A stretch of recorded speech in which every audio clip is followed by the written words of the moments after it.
thing I'm most pleased with is all the things that we've been preaching to the defense about playing fast and physical. That's how we play. We tackled well in space. I thought we played hard. I thought our pad level up front is significantly better as far as those things went. So, and I thought their energy to each other became contagious, which is the makings of a really good defense. Is when you have your team, all 11 guys flying around and playing at the same speed and the same energy. And I felt that you could really feel the electricity of the energy. So I was really pleased about that. And I think there's a lot of good young players. I mean, we're really deep at linebacker. Our defensive line's progressing.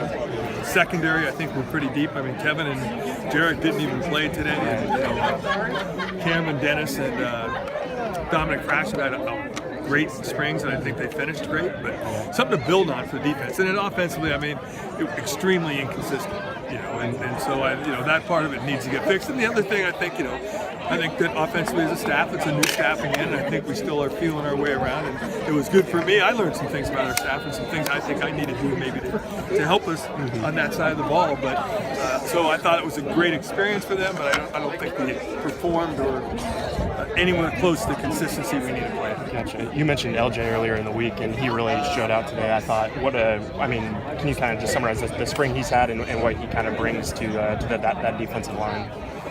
Well, who were we talking about? LJ? No problem? Leroy? Oh, Leroy? Yeah. The big man? Yeah. We're not going to talk to Leroy today, are we? No. Huh? That's what he's listed down on the roster, I'm sorry. He has progressed unbelievably this spring. And it's unfortunate to him and us that last year he was forced to play X amount of plays a game, because if he had 2 years left, I mean, he'd be really something. But I think he gets it, that this is his last go-around, and I think he's taking advantage of it and sees that he can make a difference for us on defense. His quickness and his size and his strength, I think, was pretty evident today. I don't know how many tackles he had, but he had a lot. And I think that I think he's going to continue to get better. I don't think the best is still yet to come from him. And that's the part that's exciting, because when you see him out here today and you see the things he did, and then you see what he's going to be able to do 3 or 4 months from now, he could be an impact guy. And I think he definitely goes along with Fino, and I'm sure he'll say it. Fino's energy electrifies our team. And when Fino plays, everybody seems to light themselves on fire. And I think he's buying into that part about playing extremely hard all the time. Going to be a good player, of course. Had a great day today. Tim, how's it going? I haven't been around a lot in spring. Can you kind of run down your new staff and people who've been new faces, and just for me? Well, I think, on the offensive side of the ball, obviously Daniel Graves. Everybody knows who he is. He played quarterback here. He's been here. He understands the position. I mean, it's a tough position for us to hire because there's not a lot of guys that have done it. And he gets it. And I think I think the experience that he just had in the spring is huge for him. I think Jim Kraft coached for me before. He's coordinated in 2 or 3 different offenses, and the offense is new to him. So, I think there's a feel-around process that he's going to have to learn from. By the 15 days we've had, he'll be ready to go as well. But he coached the Whiteouts here last year. And then Danny Freedno has coached at almost every Pac-12 school, maybe twice. At Michigan, he's coached all over USC, and to have his experience and his special teams experience should be a great value to us as that progresses.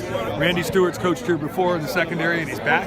And the thing that he really brings is great fundamentals. The scheme hasn't changed, but how we teach and the fundamentals, I think we're improving. And Randy's doing a great job helping us. Yeah, you talk about inconsistency on offense. What do you attribute that to? The combination of players that are playing in reality. There's everywhere. I mean, and we're playing without J.J. Koski, which doesn't help a wide receiver and all those great things. But, you're mixing guys and matching guys, and the 1s, 2s, and 3s are all mixes and matches on the offensive line. I just think it's really hard to get some consistency. And I think that it needs to come, and you can't make excuses for it. That's the thing probably I'm most disappointed with, is the fact that I didn't see us progress as much as I wanted to see us progress offensively. I haven't seen a lot of Chuby, but he looks like a guy who can play right away this year. Right? Chuby to is fast, and we almost played him last year. Thank goodness we didn't, because now he's got 4 years left. So with him probably in a little bit of a part-time role to back up with Kyle Lewis, and then Kyle Lewis being a senior and Chuby being the next guy in.